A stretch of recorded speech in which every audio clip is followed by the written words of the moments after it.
So last class we had discussed about what are vectors, what are the different enzymes used in gene cloning. We had also briefly explained what are the steps in gene cloning. Now we will discuss in detail about the techniques in gene cloning.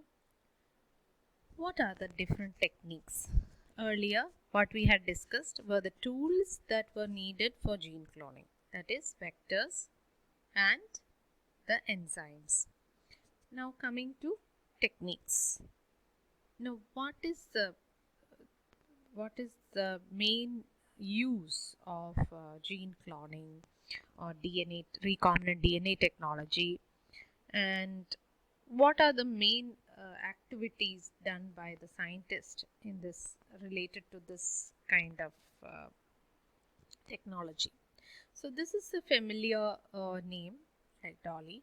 It was the first domestic sheep, which is it is the first mammal to be cloned from an adult somatic cell. So this was done earlier, that is in July 1996, and it was in 2003 that Dolly died. And later, the world first cloned kitten called Copycat was created in Texas by scientists by taking a cell taken from an adult tortoise shell. The photo was taken in December 22nd, 2001, when the kitten was 7 weeks old. So these are all the activity that is main gene cloning techniques, how it was used by the scientist. Now, what is the major procedures that are involved in this kind of technique? Cloning of gene or DNA from any organism, like this case of the Dolly or Copycat or any other organisms, we take the DNA from the organism, and it involves 5 general procedures. First is to generate DNA fragments. Next is to take the DNA, cut it at precise location called as restriction sites by the molecular scissors or restriction enzymes, and then selecting the suitable cloning vectors. Now you might be familiar with what are the different types of vectors. You know that the most commonly used vectors are plasmids.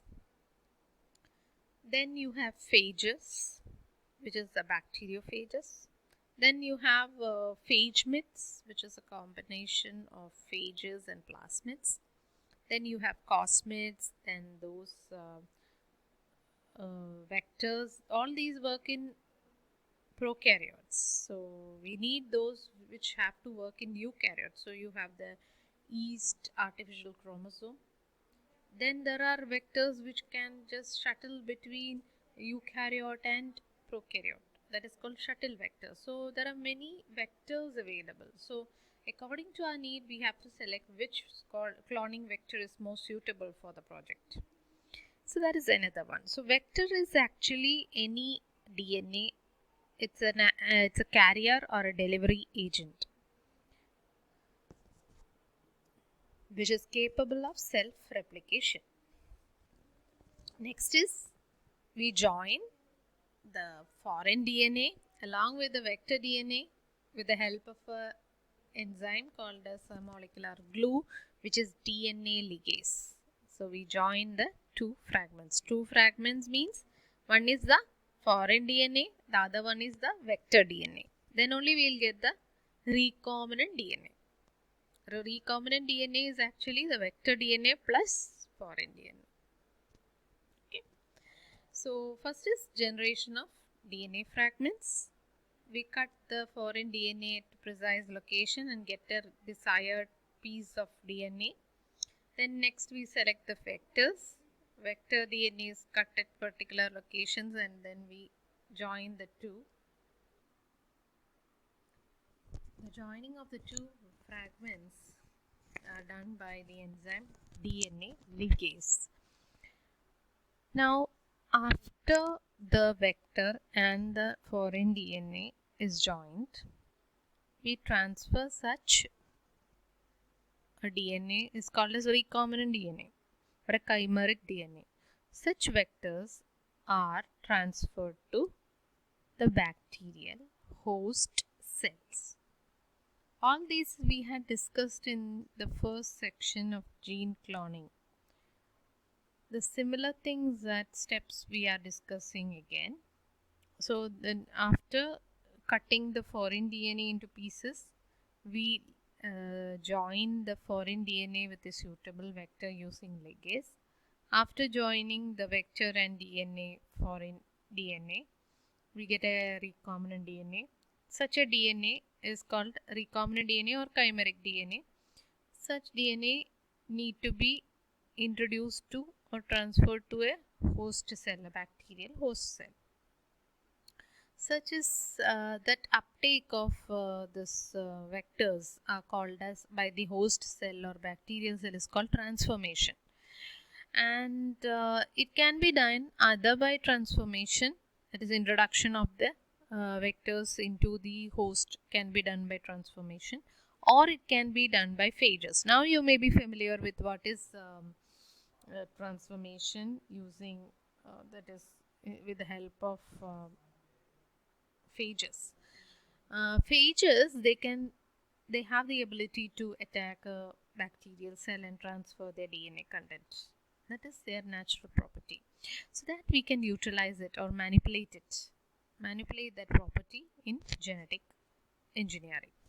So that is how we can transfer this recombinant DNA into a host either by transformation or by the use of vectors. Next is screening of transformed host cells. That means all the bacterial cells need not take up the vector DNA. Only some will take up the vector DNA, right? So in order to find out which host cells have taken up that vector DNA, we need to do some selection processes. It is also called as screening. That screening processes are of different kinds, which we need to discuss in detail. Few of them we have already discussed, like direct screening using antibiotic resistance. Okay, and next screening that we had discussed was of blue screening, blue-white colony formation. Another type of screening that we are going to discuss is colony hybridization and plaque hybridization. So that all these we have to discuss in detail. So all these are the steps or procedures involved in gene cloning. Next, let us look in detail the first step. The first step is generation of DNA fragments. It's one of the most difficult part of the process of DNA cloning or gene cloning. We can use 3 methods to get a copy of a gene. Okay, and how we can do this is by 3 methods. One is to fragment the DNA or cut the DNA into pieces with the help of restriction enzyme, or by mechanical shearing of the genome. Okay, so we can make DNA into fragments either mechanically or by the use of enzymes, chemically or mechanically. So in many cases the desired DNA is isolated from the genomic library. Now you might not be familiar with the genomic library. What is a genomic library? Now we create a collection of clones which together represent the entire genome of an organism. ഒരു ഓർഗാനിസത്തിൻ്റെ complete genome എന്ന് പറയുന്ന genomes എന്ന് വെച്ചാൽ ജീൻസിൻ്റെ ഒരു collection നമ്മൾ ഉണ്ടാക്കി വയ്ക്കും. അതിന് ജീനോമിക് ലൈബ്രറി എന്നാണ്.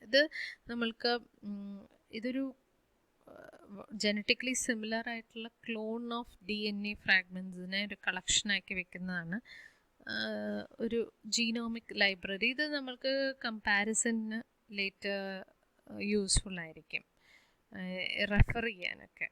അപ്പോൾ ഒരു DNA ഫ്രാഗ്മെൻറ്റ് കിട്ടിക്കഴിഞ്ഞാൽ ഈ ജീനോമിക് ലൈബ്രറിയിൽ കമ്പയർ ചെയ്ത് കഴിഞ്ഞാൽ we'll be able to know which is the sequence of the unknown DNA fragment എന്നൊക്കെയുള്ളത് കണ്ടുപിടിക്കാനാണ് ഈ ജീനോമിക് ലൈബ്രറി സാധാരണ യൂസ് ചെയ്യുന്നത്.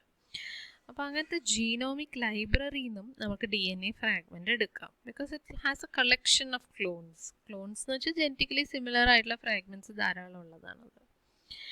The DNA fragments are separated by gel electrophoresis. You might be knowing what is gel electrophoresis. Gel electrophoresis എന്ന് പറഞ്ഞാൽ നമ്മൾ എഗാരോസ് gel മേടിക്കാൻ കിട്ടും. It is a chemical powder like that we dissolve it in water and it forms a gel like substance and we place it in a rectangle or plastic container which is used for electrophoresis. അപ്പോൾ അതിൽ ഈ gel ഒഴിച്ചു കഴിഞ്ഞാൽ കുറച്ച് സമയത്തിന് ശേഷം അത് സെറ്റായതിന് ശേഷം അതൊരു ജെൽ രൂപത്തിൽ അത് ഒരു ഷീറ്റ് പോലെ അത് അവിടെ ഫോം ചെയ്യും. ഇതിലേക്ക് നമ്മൾ ഐസൊലേറ്റ് ചെയ്യുന്ന DNA, ഈ ഐസൊലേഷൻ ഓഫ് DNA എന്ന് പറയുന്നത് വളരെ ബുദ്ധിമുട്ടുള്ളൊരു പ്രോസസ്സാണ്. നമുക്ക് DNAയുടെ അല്ലെങ്കിൽ സെല്ല് കിട്ടിക്കഴിഞ്ഞാൽ അതിൻ്റെ സെല്ല് ലൈസ് ചെയ്ത് ന്യൂക്ലിയസ് ലൈസ് ചെയ്തിട്ട് അതിന്ന് വേണം DNA എക്സ്ട്രാക്ട് ചെയ്യാൻ. അപ്പം അങ്ങനെ ഒക്കെയുള്ള പ്രൊസീജിയേഴ്സ് ഒരു പ്രോട്ടോക്കോൾ തന്നെയുണ്ട്. അതിന് കുറേ സെൻട്രിഫ്യൂഗേഷനൊക്കെ കഴിഞ്ഞ് കിട്ടുന്നതാണ് ഈ ഐസൊലേറ്റഡ് DNA എന്ന് പറയുന്നത്. അപ്പം അങ്ങനത്തെ DNA ഫ്രാഗ്മെൻറ്റുകളായിട്ടായിരിക്കും നമ്മളുടെ സൊല്യൂഷനിൽ ഉണ്ടാവുക. അപ്പോൾ ഇത് പല പല സൈസുകളുടെ ഫ്രാഗ്മെൻ്റ് ആയിരിക്കും നമ്മൾക്ക് കിട്ടുന്നത്. അപ്പോൾ ഈ ഫ്രാഗ്മെൻറ്റിൻ്റെ സൈസ് അല്ലെങ്കിൽ ഡെൻസിറ്റി വ്യത്യാസമുണ്ടാവും. ഈ ഡെൻസിറ്റി വെച്ചിട്ട് നമുക്ക് ഈ DNA ഡിഫറൻഷ്യേറ്റ് ചെയ്തെടുക്കാൻ പറ്റും. അതിനാണ് gel electrophoresis, density gradient gel electrophoresis. ഇതെന്താ വെച്ചാൽ DNA നെഗറ്റീവ്ലി ചാർജ് ആണ് ഉള്ളത്. അപ്പോൾ അത് ഈ ഇലക്ട്രിക് കറൻറ്റ് പാസ് ചെയ്യുമ്പം it will move to its opposite charge. അങ്ങനെയാണ് അതിൻ്റെ ഒരു പ്രിൻസിപ്പിൾ എന്ന് പറയുന്നത് വർക്ക് ചെയ്യുന്നത്. അപ്പോൾ ആ മീഡിയം എന്ന് പറയുന്നത് ഈ ജെല്ലാണ്, എഗാരോസ് ജെല്ലാണ്. അപ്പോൾ എഗാരോസ് ജെല്ലിലേക്ക് നമ്മൾ ഒരു സൈഡിൽ നമ്മൾ ഈ DNAയുടെ മിക്സ്ചർ നമ്മൾ അപ്ലൈ ചെയ്യും. അതെന്ന് വെച്ചാൽ ഒരു കോംബ് ലൈക്ക് ഒരു ഇൻസ്ട്രുമെൻ്റ് വെച്ചിട്ട് നമ്മൾ കുറേ ചെറിയ മൈന്യൂട്ട് പിറ്റുകൾ ഉണ്ടാക്കും, കുഴികൾ ഉണ്ടാക്കും. അതിൻ്റെ ഉള്ളിലേക്കാണ് നമ്മൾ ഈ DNA സാമ്പിൾസ് ഇൻജെക്റ്റ് ചെയ്ത് കൊടുക്കുന്നത്. എന്നിട്ട് നമ്മൾ ഇലക്ട്രിക് കറൻറ്റ് പാസ് ചെയ്ത് കഴിഞ്ഞാൽ ഈ DNA according to their size they will get separated. Larger സൈസായിട്ടുള്ള DNA കുറച്ച് ദൂരമേ സഞ്ചരിക്കുള്ളൂ. എന്നാൽ വളരെ ചെറിയ DNA കുറച്ചും കൂടിയും ദൂരം സഞ്ചരിക്കും. അങ്ങനെയാണ് അതിൻ്റെ സെപ്പറേഷൻ നടക്കുന്നത്. അപ്പോൾ ചെറിയ ഫ്രാഗ്മെൻറ്റ്സ് കുറച്ചും കൂടിയും ദൂരം സഞ്ചരിക്കാൻ കഴിയുന്നതാണ്. എന്നാൽ കുറച്ച് വലിയ DNA ഫ്രാഗ്മെൻറ്റ്സ് കുറച്ച് ദൂരമേ സഞ്ചരിക്കുള്ളൂ. ഇതാണ് ഡെൻസിറ്റി ഗ്രേഡിയൻറ്റ് ഇലക്ട്രോഫോറോസിസ് എന്ന് പറയുന്നത്. അപ്പോൾ അത് യൂസ് ചെയ്തിട്ടാണ് ഈ DNA ഫ്രാഗ്മെൻറ്റുകൾ നമ്മൾ ഡിഫറൻഷ്യേറ്റ് ചെയ്യുന്നതും ഐഡൻറ്റിഫൈ ചെയ്യുന്നത്. അപ്പോൾ ഇതിങ്ങനെ ഒരു സെപ്പറേറ്റ് ബാൻഡായിട്ട് ഇങ്ങനെ ഈ എഗാരോസ് ജെല്ലിൽ കിടക്കുന്നത് കാണാം. അതിനെ നമ്മൾ സൂട്ടബിൾ മോളിക്കുലാർ പ്രോബുകൾ, മോളിക്കുലാർ പ്രോബ് എന്ന് പറഞ്ഞാൽ it can be DNA or RNA, similar ആയിട്ടുള്ള സീക്വൻസുകളുള്ള DNA അതിലേക്ക് ഇട്ട് കൊടുത്താൽ ആ DNA പ്രോബുകളിൽ നമ്മൾ വല്ല കെമിക്കൽ ഡൈസോ അല്ലെങ്കിൽ റേഡിയോ ആക്റ്റീവ് ആയിട്ടുള്ള ഇതും വെച്ചിട്ട് ടാഗ് ചെയ്തിട്ടാണ് കൊടുക്കുക. അപ്പോൾ ഈ DNA സിമിലർ ആയിട്ടുള്ള ബേസ് പെയർസ് ഉള്ളത് അതുമായിട്ട് ബൈൻഡ് ചെയ്ത് വെക്കുക. അപ്പോൾ ആ ഭാഗങ്ങൾ നമുക്ക് പെട്ടെന്ന് ഐഡൻറ്റിഫൈ ചെയ്തെടുക്കുന്നതാണ് ഇതിൻ്റെ ഒരു പ്രിൻസിപ്പിൾ എന്ന് പറയുന്നത്. Then by suitable blotting methods we can identify the DNA of interest. Second is by making a copy of the gene from the mRNA. അപ്പോൾ mRNA ആണ് നമുക്കുള്ളത് വെച്ചാൽ നമ്മൾ റിവേഴ്സ് ട്രാൻസ്ക്രിപ്റ്റേസ് എൻസൈം വെച്ചിട്ട് we take an copy of the gene from the mRNA using the enzyme reverse transcriptase. That DNA formed is called complementary DNA or cDNA. This was discovered by Temin and Baltimore in 1970. The third method is artificial synthesis of gene, which is done by Corana. It is a chemical method which will be discussed later. പിന്നെ gene can be artificially synthesized by chemical method എന്ന് കൊറാന എന്ന് പറഞ്ഞ scientist കണ്ടുപിടിച്ചതാണ്. അത് നമുക്ക് ജീനിൻ്റെ structure നമുക്ക് നന്നായിട്ട് അറിയുന്നുണ്ടെങ്കിൽ നമുക്ക് ഈ ആർട്ടിഫിഷ്യൽ സിന്തസിസ് ഓഫ് ജീൻ ചെയ്യാൻ പറ്റും. So that's all.